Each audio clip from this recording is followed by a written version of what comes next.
বিসমিল্লাহির রহমানির রহিম। সম্মানিত দর্শক, আসসালামু আলাইকুম। কাছে কিংবা দূরে, দেশে এবং দেশের বাইরে, বিশেষ করে আমার প্রবাস ভাইয়েরা যারা আমার এই আলোচনা শুনছেন ও প্রতিবেদন দেখছেন, সকলকে আন্তরিক শুভেচ্ছা ও অভিনন্দন জানিয়ে শুরু করছি আজকের আলোচনা। দর্শক, আমার এই প্রোগ্রামগুলো যারা দেখেন অবশ্যই প্রথম থেকে শেষ পর্যন্ত দেখলে আপনারা উপকৃত হতে পারবেন বলে আমি মনে করি। ইতিমধ্যে আমার চ্যানেলটি যারা সাবস্ক্রাইব করেছেন তাদেরকে অসংখ্য ধন্যবাদ ও ভালোবাসা রইল। আর আমার চ্যানেলের যারা নতুন দর্শক, আমার ভিডিওগুলো নিয়মিত যারা পেতে চান, অবশ্যই আমার ভিডিওটি আপনারা সাবস্ক্রাইব করে রাখবেন এবং লাইক দিবেন, শেয়ার করবেন। মনে রাখবেন, আপনার একটি শেয়ারের দ্বারা এই ভিডিওটি যে কোনো খামারের কাছে পৌঁছে যাবে এবং আমার ভিডিও থেকে বা আমার আলোচনা থেকে ইনশাল্লাহ উপকৃত হতে পারবে দর্শক। তো দর্শক, যে বিষয়টি আজকে আলোচনা করব, আমার ইউটিউবে একটি প্রোগ্রাম দেখার পরে ইয়াসিন ভাই, এনার বাসা অ্যাড্রেস ঠিকানা দেওয়া নাই, কমেন্টে ইনি লিখছে যে তুহিন ভাই, বাদলা রোগ, খুরা রোগ, গলা ফুলা রোগ এবং তলকা রোগ, এই 4টি রোগের লক্ষণ নিয়ে আলোচনা করবেন, কিভাবে আমরা বুঝতে পারবো এই রোগে আক্রান্ত হয়েছে।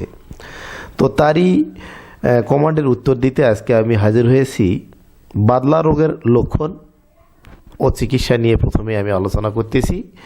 এর আগেও আমি একটা ভিডিওতে বাদলা রোগের লক্ষণ নিয়ে আলোচনা করেছিলাম। তো দর্শক, বাদলা রোগ হলে গরুটা প্রথমেই, বাদলা রোগ যদি হয়, প্রথমে গরুটার জ্বর আসবে এবং গরুটা খাইতে চাবে না।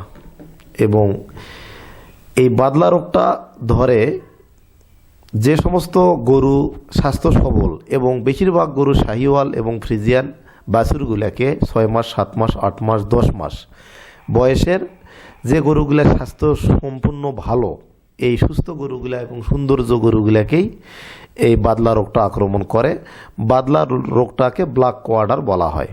এই বাদলা রোগটা সামনের অথবা পিছনের গভীর মাংসপেশিতে এই রোগটা আক্রান্ত হয়, যেমন পিছনের পায়ের রানে এবং সামনের পায়ের রানে এই রোগটা আক্রমণ করে।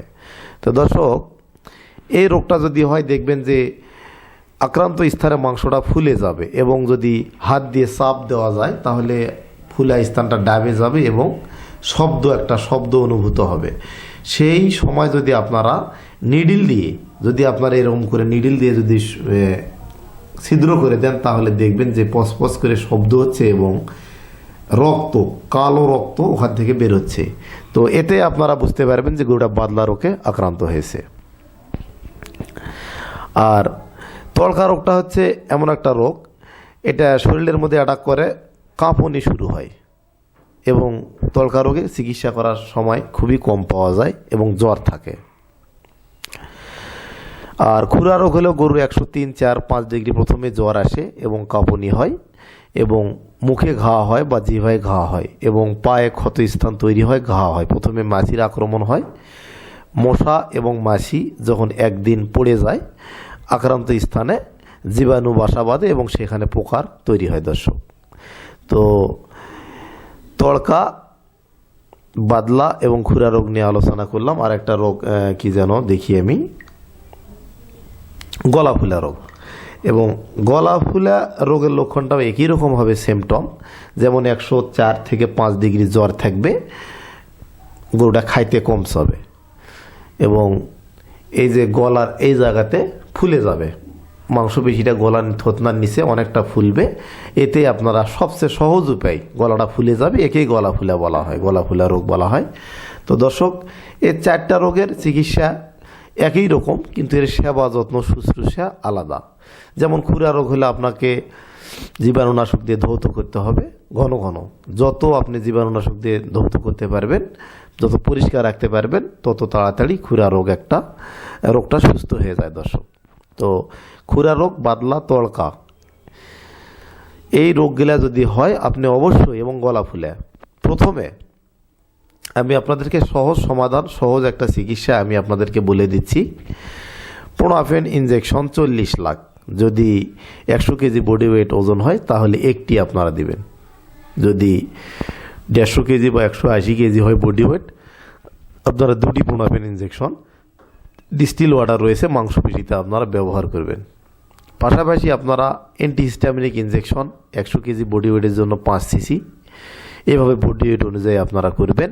এবং দ্রুত জ্বর এবং ব্যথা কমে যাওয়ার জন্য ব্যথানাশক আপনারা ইনজেকশন করবেন। কেটো এভেট, মেইল ভেট ইনজেকশন, এই ধরনের ইনজেকশনগুলো আপনারা ব্যবহার করবেন। আগে আমরা ডাইক্লোফেনাক ব্যবহার করতাম, ডাইক্লোফেনাক ইনজেকশনটা বাতিল হয়ে গেছে, যার কারণে আপনারা মেইল ভেট ইনজেকশন অথবা কেটো এভেট ইনজেকশন, কেটোপ্রোভিন গ্রুপের আর কি যে কোনো কোম্পানি আপনারা ব্যবহার করতে পারেন। তো দর্শক, অ্যান্টিবায়োটিকটা আমি বলি, পোনাফেন ইনজেকশনটা মনে হয় আছে আমার কাছে, এই যে এটা হচ্ছে পোনাফেন ইনজেকশন। এটি রেনাডা কোম্পানির, আরও বিভিন্ন company, penicillin BP, penicillin unit, এটা আপনার 40 লাখ পাওয়ার ইনজেকশনটা, এটা খুব ভালো রেজাল্ট। আর রোগের তীব্রতা যদি আরও মনে হয় বেশি, তাহলে আপনারা আরও হাই মানের অ্যান্টিবায়োটিক ব্যবহার করতে পারেন। দর্শক, এই যে এটা পোনাফেন ইনজেকশন, আর এই যে এটা ডিস্টিল ওয়াটার, এই ওয়াটারটা গোলার পর এখানে দিবেন। দেওয়ার পরে আপনারা ইনজেকশন করার সময় অবশ্যই খেয়াল রাখবেন কোনো প্রকারের যেন মানে হাওয়া গরুর শরীরে প্রবেশ না করে, এই বিষয়টা আপনারা অবশ্যই খেয়াল রাখবেন। দর্শক, তো আশা করি আজকে আমি যে আলোচনা করলাম, এই আলোচনা থেকে আপনারা অবশ্যই উপকৃত হতে পারবেন। এবং আপনাদের যে কোনো রোগ বিষয়ে বা যে কোনো রোগের চিকিৎসা বিষয়ে যদি জানার প্রয়োজন হয়, অবশ্যই আমাকে কমেন্ট করবেন। আমি যথারীতি আপনাদের কমেন্টের অ্যান্সার দেওয়ার চেষ্টা করব।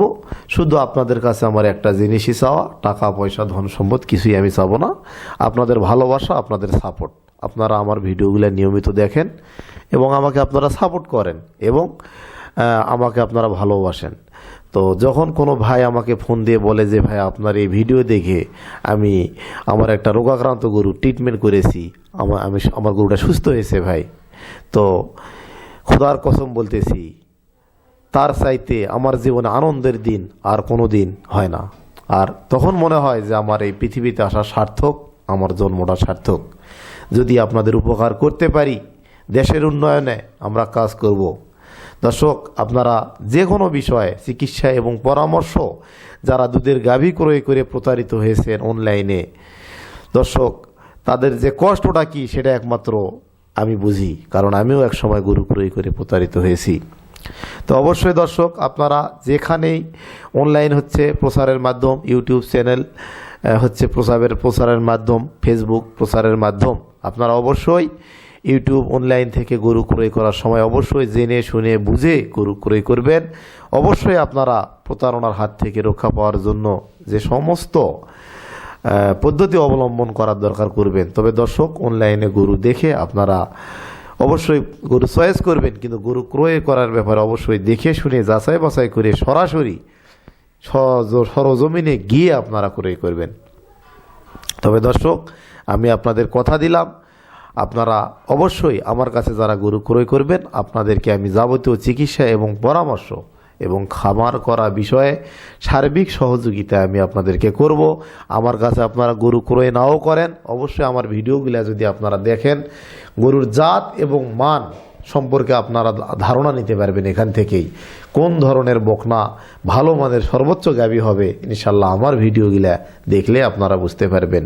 এবং যে কোনো গরুর রোগ বিষয়ে চিকিৎসা সহজে সমাধান, গরু মোটা তাজাকরণ বলেন, আপনি এই ডেয়ারি সেক্টরে, এই কৃষি সেক্টরটাকে এগিয়ে নিয়ে যাওয়ার জন্য আমার ভিডিওগুলা যথেষ্ট আপনার উপকারে আসবে। দর্শক, কোনো ব্যক্তি যদি, কোনো কৃষক, কোনো ব্যক্তি, কোনো উদ্যোক্তা যদি আমার ভিডিওগুলা প্রথম থেকে শেষ পর্যন্ত দেখে, আমি আল্লাহর কসম করে বললাম, আপনাকে অবশ্যই এমন একটা ধারণা, এমন একটা জ্ঞান আপনার আসবে, মহান আল্লাহ পাক আপনাকে এমন একটা জ্ঞান দিবে, এমন একটা ধারণা দিবে, আপনাকে গরু ক্রয় করে কেউ ক্ষতিগ্রস্ত করতে পারবে না। এবং এই সেক্টরে আপনি গরু লালন পালন করে আপনি লাভবান হতে পারবেন, আমি এটা নিশ্চিত আপনাকে গ্যারান্টি দিলাম। দর্শক, তো দর্শক, তাছাড়া কেউ যদি সরাসরি আমার কাছে এসে গরু পালন বিষয়ে ট্রেনিং করতে চায়, মোটা তাজাকরণ, দুগ্ধ প্রতি গাভীর যত্ন বিষয়ে যে কোনো বিষয়ে যদি জানার প্রয়োজন হয়, ট্রেনিং করা প্রয়োজন হয়, আমার বাসায় এসে